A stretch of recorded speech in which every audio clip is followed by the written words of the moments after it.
Good afternoon, everyone. It is Tuesday and it is 4 p.m. I am Hank Phillippi Ryan, and it is time for the Mighty Mysteries on A Mighty Blaze. As always, every Tuesday at 4 p.m. ET, we bring you a wonderful new author and a wonderful new book. And today I am incredibly thrilled to welcome the fabulous debut author, Amanda Jayatissa, whose new book, My Sweet Girl, is absolutely tearing up the charts to much acclaim. People saying this is a confident, fabulous, wonderful debut. And indeed it is. I absolutely loved it. It is haunting and chilling and darkly funny and smart and absolutely unique. I can tell you this is unlike anything I've ever read. And there are some scenes, Amanda, that haunt me to this day. I cannot forget them. So, congratulations. And you all watching on A Mighty Mystery today, that we will be giving away a copy of My Sweet Girl to one truly lucky commenter. So leave a question for Amanda as the time goes by, and we will pick the Blazers in the back room. We'll pick a winner as the time goes by before the end of this 40 or so minutes. Welcome to A Mighty Mystery, Amanda Jayatissa. I am in Boston where it is pouring rain. And where are you? Oh, hi, Hank. First, thank you so much for having me. I'm so excited. I am currently in Sri Lanka, where it is 1:30 in the morning. It's not raining. It was actually raining the whole day today, but it's cleared up now, thank goodness, because the internet gods get a little iffy when the weather is bad. But yeah, we're great, and I am so excited to be here tonight and It's this so afternoon. it's so strange because you and I met online on a Sisters in Crime listserv. And when I Yes. read your book, I just gasped with delight. And the idea that you can be in Sri Lanka and I can be in the United States and we can just talk about the weather is really so crazy. So, but 1:30 in the exactly. But 1:30 in the morning, is your house just quiet and dark and you're just out by yourself with the little light on you? Yes, it's very creepy. It feels like something I should be writing about. The lights are on. I have this phobia, Hank. Sometimes when you're on your laptop or you're on your phone and you don't notice, but the room has gotten dark around you, and you realize that you can't actually see. Like, you can only see the light of your phone, and you can't see beyond that. It's just like weird feeling that I always get, that like someone could be there watching me. And that's exactly the feeling I have now, because I'm in my office and the curtains don't actually close all the way through, so I can see into my like garden and beyond, and it's pitch black out there and very bright in here. Very atmospheric for Well, sure. that's exactly like that is the perfect word for My Sweet Girl is atmospheric. And not always in the way that we think of atmospheric. So I can't wait to talk to you about that. And I see, if I look over here, you all, I'm looking at the comments, and I see Sherry and I see Catherine Steuben and Carla Suto and Catherine Hollum. And this is, so great that you are all here today. Let me tell you a little bit about A Mighty Blaze very quickly. All of you who are new, welcome, welcome, welcome. You have picked a fantastic day to come hear about a wonderful new book. If you are veterans, we welcome you back. We rely on you to keep A Mighty Blaze going. A Mighty Blaze started, golly, more than a year ago now, crazily. Started by Jenna Blum and Caroline Levitt, two incredible powerhouses, to keep the writing and reading world together and allow you to hear about wonderful new books and wonderful new authors like Amanda Jayatissa and her wonderful, I keep saying wonderful, but indeed it is, My Sweet Girl, her debut author. Her debut novel that's just been out for 2 weeks now. This is your second week. Happy birthday, launch day, which is kind of crazy. Let me introduce to you Amanda Jayatissa. This is the time, you all, in Mighty Mysteries, where I always think I'm just talking. I'm talking and talking and talking, but I do need to quickly formally introduce Amanda Jayatissa. Amanda grew up in Sri Lanka, completed her undergrad at Mills College in California and lived in the UK before moving back to what she calls her sunny little island. She works as a corporate trainer, owns a chain of cookie stores, is the proud dog mom to her two spoiled huskies. So cookies and huskies and corporate training, and we will get to all of that. But welcome, welcome, welcome to you, Amanda, in the middle of the night in Sri Lanka.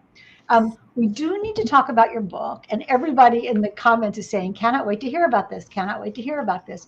So I'll start. This is what I love to do because I want you to talk about it. I'll start with one line, and then you tell us as much as you want to about the book, and then we'll go more deeply into it. It begins in present day San Francisco with a clearly edgy and pretty darkly hilarious main character, a woman named Paloma. And then in chapter 2, in the past, it takes place in an orphanage in Sri Lanka with a girl named Paloma. So where shall we go from there? Great. So essentially, the book is about a woman who finds her blackmailing roommate dead in their San Francisco apartment. And when the police arrive, however, they can't find any trace of the body or any evidence that the roommate even existed to begin with. And so Paloma is convinced that this is somehow tied into her childhood in Sri Lanka and the choices that she made to leave the orphanage where she grew up. It was a fun book for me to write, actually, Hank, because it was the first time I think I allowed myself to be truly angry.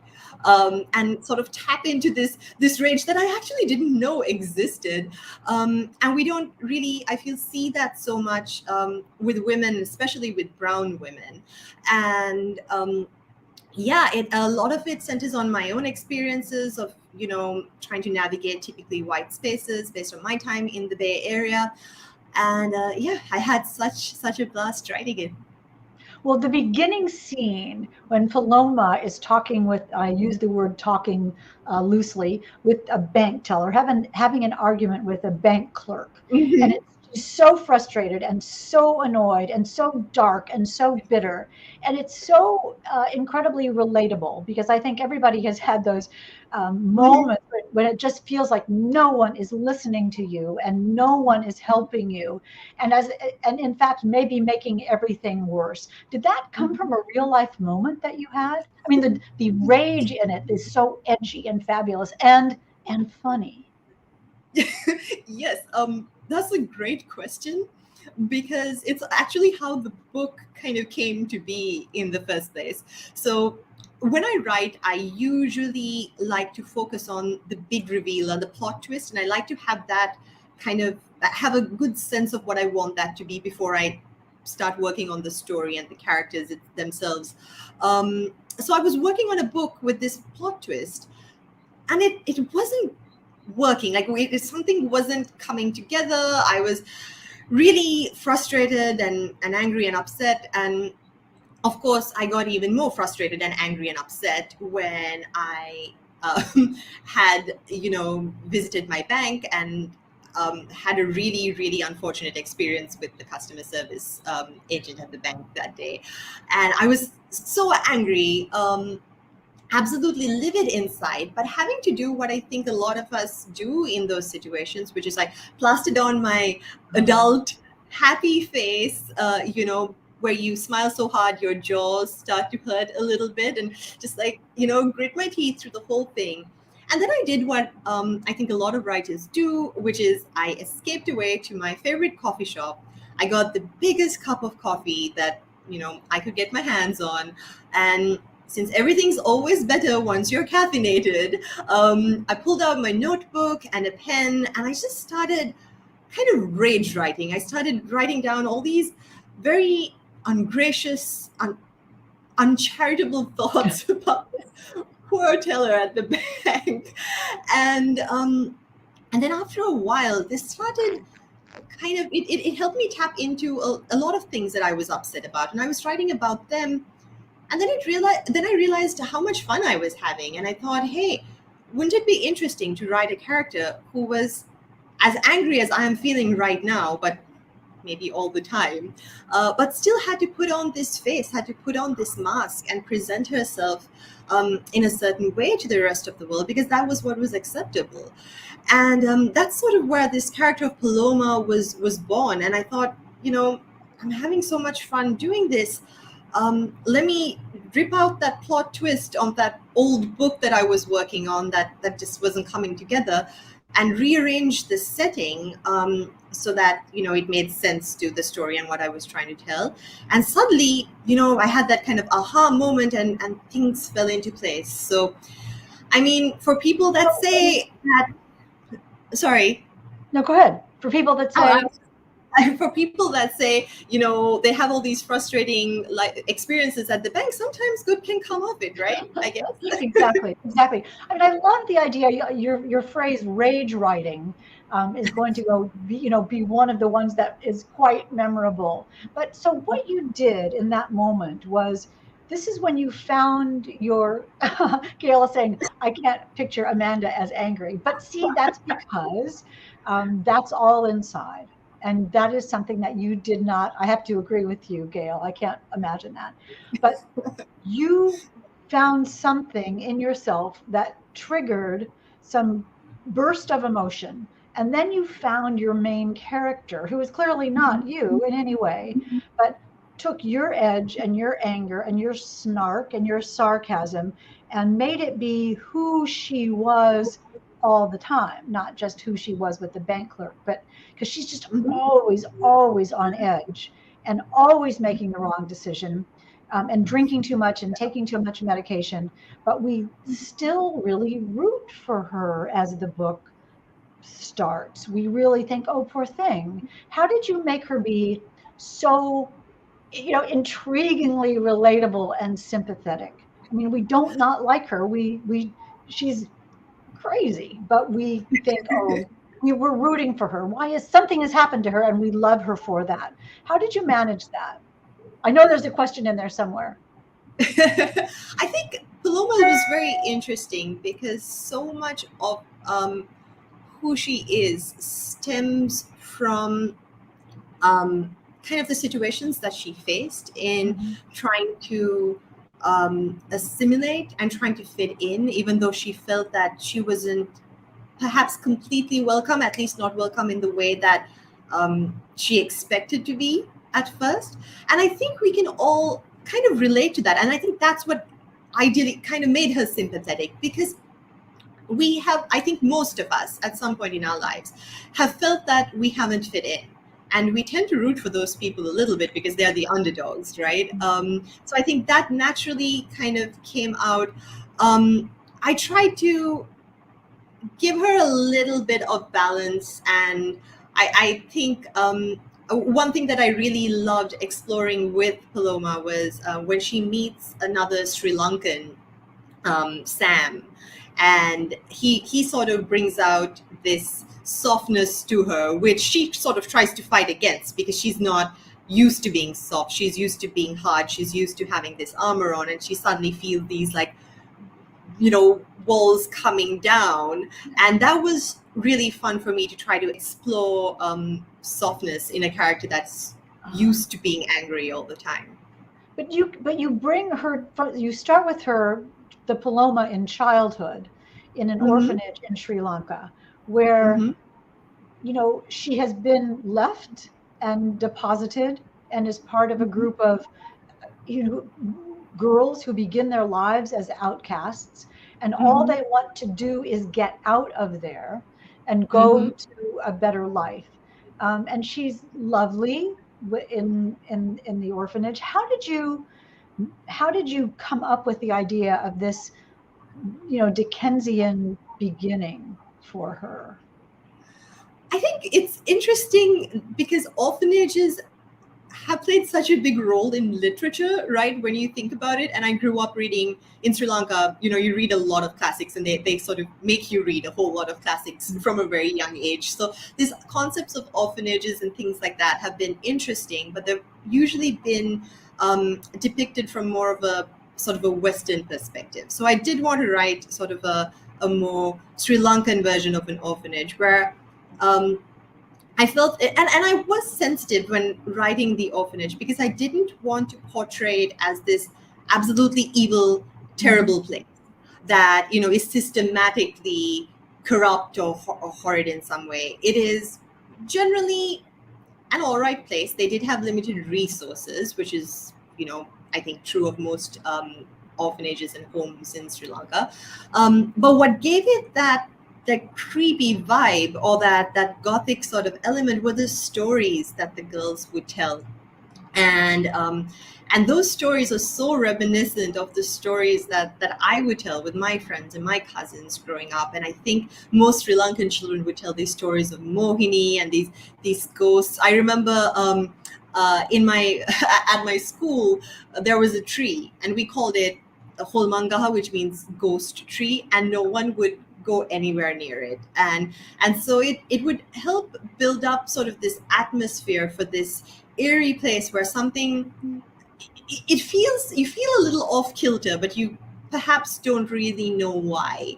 Well, this is, I mean, the atmosphere that you create in the orphanage in Sri Lanka, where Paloma is with her friends, and they begin to weave this hierarchy, their own community of someone who's in charge and someone who's the troublemaker and someone who's the outcast, all with this aura of this ghost story that they use almost on each other as half teasing and half terrifying. And it does sort of create this undercurrent of power and desire and need and competition, along with their search for some sort of family, which is what they don't have.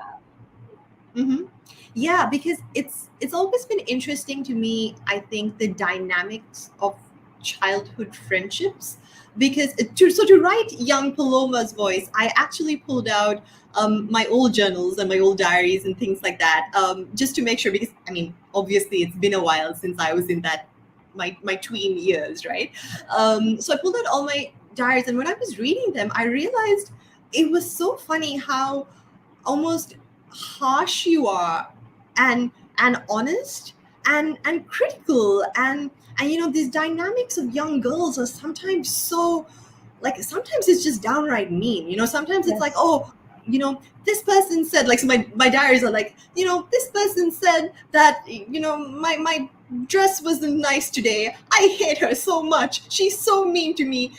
She didn't see me cry. It was really funny reading it, because at that age, your friends and the girls that surround you really are your world, right? And I mean, for me, it was like I went to an all-girls school.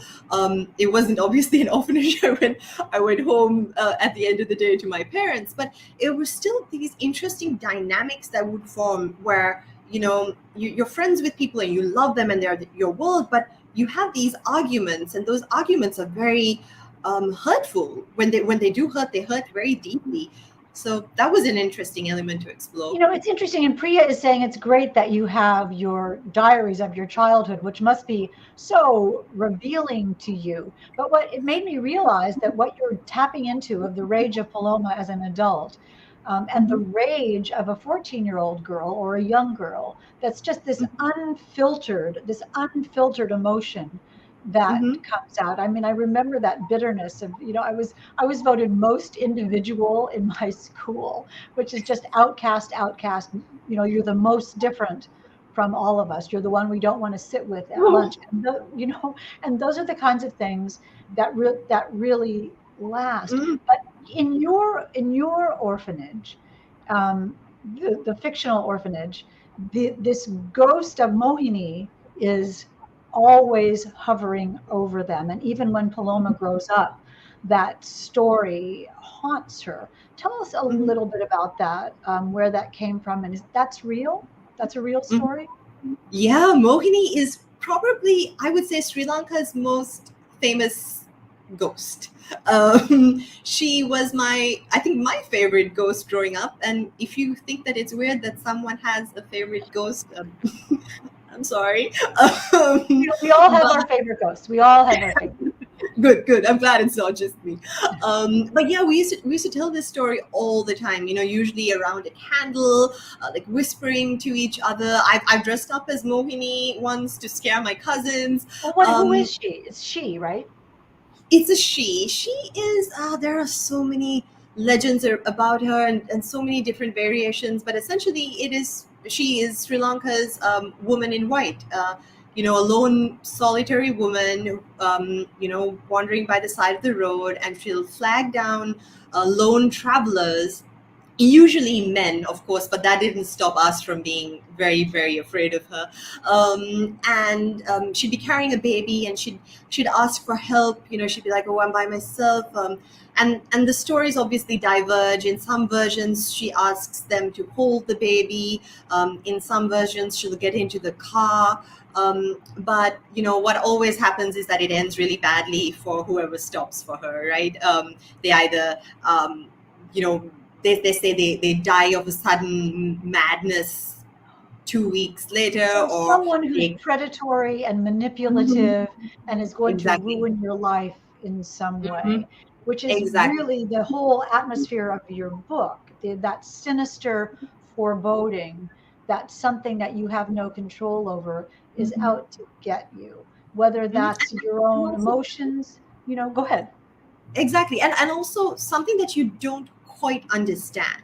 So that was my main thing, is that there are these things that happen in the orphanage that young Paloma clearly didn't quite understand, and those are the ghosts that followed her all the way now as a 30-year-old woman. That still, as soon as things really start to go south, as soon as things start really spiraling out of control, she falls back onto those fears that she had as a child.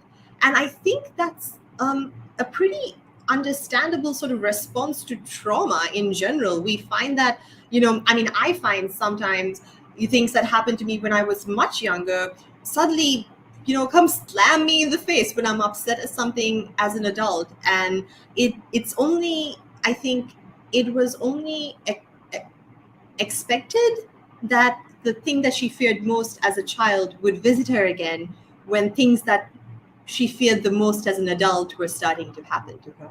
Oh, that's so beautiful, and that's so beautiful and so thoughtful, and it really creates this wonderful structure and atmosphere of your book. If you just joined us, we're talking about My Sweet Girl with debut author Amanda Jayatissa, which is getting rave reviews from everywhere. So much praise and so much glory. We're talking about the young Paloma growing up in an orphanage in Sri Lanka. And the other thing that you portray so beautifully in the orphanage is not just this, these girls who are trying to make their way in the world and trying to make their family in their hierarchy, but the people who are running the orphanage, who are sort of presenting these girls as ways for rich white Americans, frankly, to come and make themselves feel better about their place in the world. How much did that sort of black white, excuse the expression, politics Hmm. play into how you wanted to make people feel reading this book? That's very interesting, Hank, because see, when I was writing The Orphanage, and this is something that I think I am still very conflicted about as well, um, because orphanages need funding to run, right? And if there were no funding, they wouldn't be able to continue the work that they're doing. And in order to raise funding, obviously, there are certain elements that make us cringe, right? That makes us deeply uncomfortable, because there is this performative element Mhm. to asking for donations and asking for help. And I've spent a lot of time in orphanages. I think it's very normal in Sri Lankan culture to spend time volunteering growing up and even as an adult. And so I've spent quite a lot of time in various orphanages, and that's something that has always struck me as sadly necessary, but also unsettling. So those bits where the children would line up and they would sing when there are visitors, and so those are things I'm like, why do these kids? In my mind, I'm like, oh, why do these kids have to perform? But they do need to do that because they need to impress people, because that's the only way they could keep going and helping more children. So there was that. Go ahead. No, go on. I mean, we're talking over like 15,000 miles or something. But you do address that in the book. You address that realization that because it's hard to look at, it's not that it's not real. It is there whether we look at it or not. And if someone is going to be adopted and whisked away to San Francisco by loving, wealthy parents, why isn't that wonderful? And why wouldn't you do what you can to have that be you? Because that's your way out, and it is doing something good in a very scary way, which is, again, throughout this novel. And again, we're talking about My Sweet Girl by Amanda Jayatissa. Throughout this novel, it is so unsettling, everything that Paloma does and thinks about, and everything that in her present and her past is just off center and unreliable and foreboding and disturbing and sometimes downright scary. How did you? I mean, if I say to you, how did you do that? How do you think? I know. I don't know. How do you think about writing like that? I mean, I read some reviews of yours. Forgive me, that said that people read the book and then went right back to the beginning to see how you did it. Talk about that a little bit. How did I do it? I think I'm usually someone, Hank, I like to think of it as writing by layers almost. So my first sort of layer is like my outline and getting sort of the structure down as much as possible. And then it's usually by sort of the second, third draft that I start thinking a little bit more deeply about the themes and like what the message is, if there is one, or what I'm really sort of trying to say. I try not to force too much of that, because I've found that when I do, it can get a little soapbox-y and like it's not an enjoyable read then.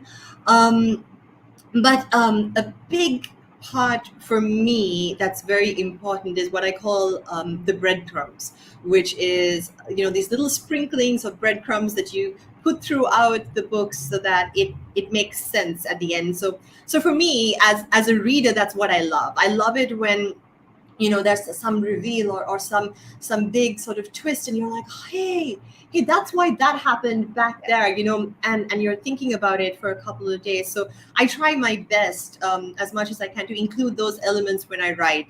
So sometimes it's kind of going back and making sure all those breadcrumbs are there. Sometimes it's removing bigger crumbs that might give away too much, kind of trying to figure out what that balance is. And of course, sometimes the breadcrumbs are just leftovers from a story that you thought it was going to be, and you need to take them out. Sometimes, though, don't you find that sometimes the breadcrumbs that you leave, you didn't even know you were leaving them, and then you go back and think, oh, that's why that was there. Did you have that happen? Oh yeah, I've actually had that happen where I'd be chatting to someone and they're like, oh, I really love it when you did this. It really stuck with me. And I was like, hey, I didn't. Yeah, sure. I totally did that on purpose. Yeah. Totally. I mean, Sue Grafton used to call that the magic, that you put that our subconscious puts things in the book for a reason that even we don't recognize, and the idea that could happen is so amazing. Let me let you be on your soapbox though for a minute, because what is it that you and feel free, what is it that you do want to make sure that we get from this? Sure. I think it's very interesting when we look at the way women are trained to behave in society and given the expectations from us. And I think those experiences get heightened and those expectations get, even more sort of piled on when you are a woman of color. And something that was very interesting to me, and don't get me wrong, I absolutely loved my time in the Bay Area, right? Like, I mean, some of my best friends live there. I visited there quite a few times since I graduated. I loved it there. But when you move from a place like Sri Lanka, where we are very, very exposed to American culture, so much like the girls in the book, I too, grew up watching a lot of American television, probably a little bit more than the girls in the story. I read a lot of things like Sweet Valley growing up, and had this idea of what life in America would be like, and you never once think when you're sort of trying to gravitate towards that American dream, that when you move to America as a brown woman, that your experiences would be different from, say, the Wakefield twins, or Betty and Veronica, or you don't ever, that never crossed my it never crossed my mind that I would be different, or be treated differently. And again, don't get me wrong, I haven't faced sort of that sort of racism in that violent, terrible sense, right? I've had friends who had horrible things happen to them, and that was never me. That was never my experience. What happened to me were these sort of almost offhand things that at the time I laughed about, even though it made me deeply uncomfortable inside, because it didn't seem like something that was a big deal. You have to understand this term, like sort of microaggressions, it didn't exist 10 years ago, or longer than 10 years ago, when I was in the US, right? That's a term that we've kind of come to understand and learn about and educate ourselves about more recently, which is wonderful and fantastic. But, people saying things like, oh, yay, like you smell of curry, or you eat with your hands, that's really weird, or coming up to me all the time and talking to me when it's kind of clear that I have no idea who they are, because they thought they'd mistaken me for another brown person that they know, which happened very, very often, way more often than I would like to admit. So things like that would happen were funny-ish at the time, and I would kind of be like, haha, yeah, no, it's the wrong person. I think you mean this other brown lady. And you sort of had to be a sweet girl through all of it. Yeah, because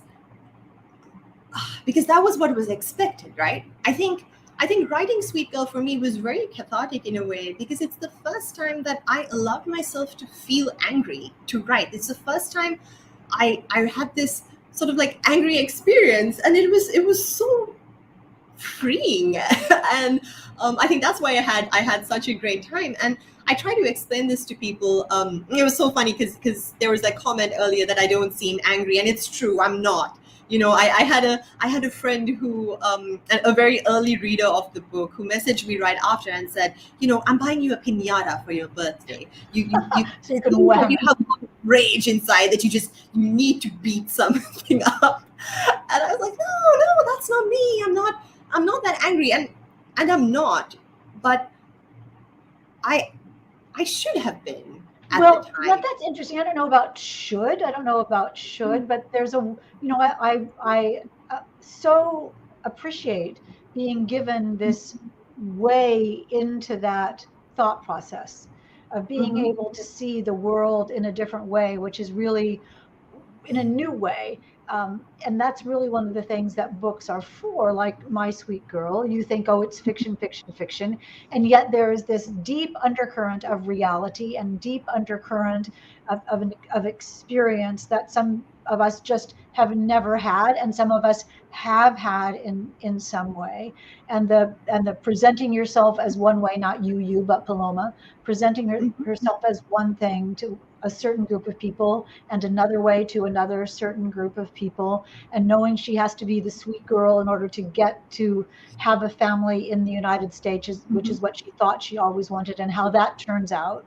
That our dreams are different from our realities, but that all our dreams are valid in a way that only through novels, I think, is one of the best ways to portray that. I mean, the title is so ironic and so triple meaninged that was that the title that you started with? No, the title that it started off with actually contained a bit of a spoiler. So Oh, when okay, don't say that. my editor and I, yeah, so when we were working on it, we thought it might be best to remove it. I thought I was being very clever, but my editor was like, no, I think we got to come up with something else. And yeah, and so then I loved sort of My Sweet Girl. We had a bit of brainstorming, my agent, my editor, and I wasn't the one to come up with the title. It was one of them who came up with it, and I can't remember who it was right now. But I remember immediately when I heard it, I really loved it because I loved the irony. Yeah. And I love how it looks right now on the cover with this sort of, very menacing almost face peering out from behind like the bushes or whatever, with this title like My Sweet Girl, which sounds very proper and very sweet and exactly the way Paloma was expected to be. Exactly. And that's exactly the way she had to be for her new parents, exactly the way she has to be in society, Mhm. exactly the way she had to be with her friends to get Mhm. what she wanted. I mean, she uses that as a manipulation. And Carla Suto was saying it's a fabulous cover, and it is indeed. I do want to take questions in a minute, but let me just quickly. We've talked too much about. Well, I guess we haven't talked too much about the book because it is fantastic, and I hope we have all tantalized you all to go out and get this book as soon as this event is over, because you will absolutely love it. And when you see the massive stars of all the reviews, you will be completely lured into this book. How did you start writing? How did you decide I'm going to write a novel, especially with the cookie business going on?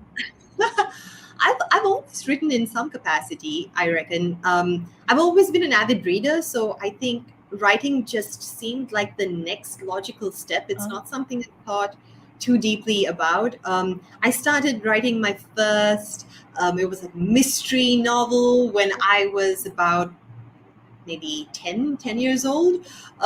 It was absolute like garbage. It was terrible. I mean, bless my mother, she was so supportive. She was, uh, she said, oh, she's like, oh, good, you finished this and we will publish it someday. uh, Wow. I mean, bless her. But I'm yeah, sure I've it was always, wonderful for someone who was 10. Come on, Amanda. oh yeah, And no, it was lovely. then Yeah, what no, it happened? was, it made me really confident about my writing, which was great. But I've always sort of, written. I kept journals and diaries, and I've written those absolutely horrible, rite of passage, angsty teenage poems that I think we all do at some point in our lives. Um, yeah, and then um, I've always loved to write. So I remember back in 2017, I wrote a book and I self-published it in Sri Lanka just because I wanted to see, you know, am I any good? Like, what's going on? No one had ever read anything I had written creatively up until that point. And I was really lucky because it won an award locally. So that gave me then a lot of confidence to think I want to pursue writing, and traditional publishing seriously. And it was difficult because my husband and I, we run a few businesses together. So juggling all of that was a little tough at the time.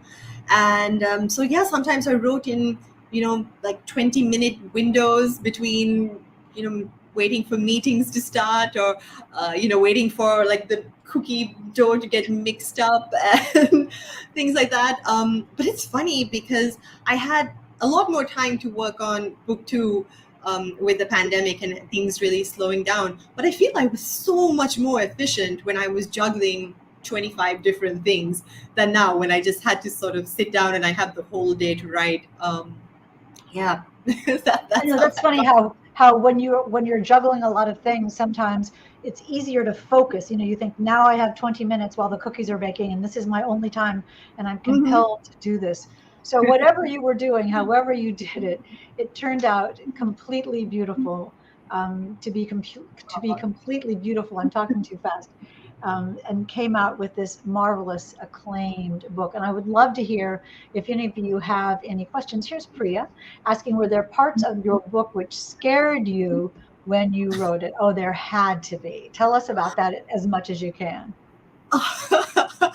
Oh, that's hilarious. I don't scare very easily. I've always been one of those like weird kids that loved horror movies and loved Oh, reading scary books. I mean, I think I watched my first horror movie. I had older cousins, so I was kind of snuck into this room where they were watching a horror movie. I was like 5 or 6, and I thought it was absolutely fantastic. And I was like, oh, when can we watch another one? So I don't scare very easily, but there is one part in the middle of the book that I don't want to talk about too much because it might be a spoiler, but definitely reading back on it. And it had to do with Paloma and Mohini, where I sort of, when I read that, I hadn't read the book in a while. I remember before sort of this final round of edits.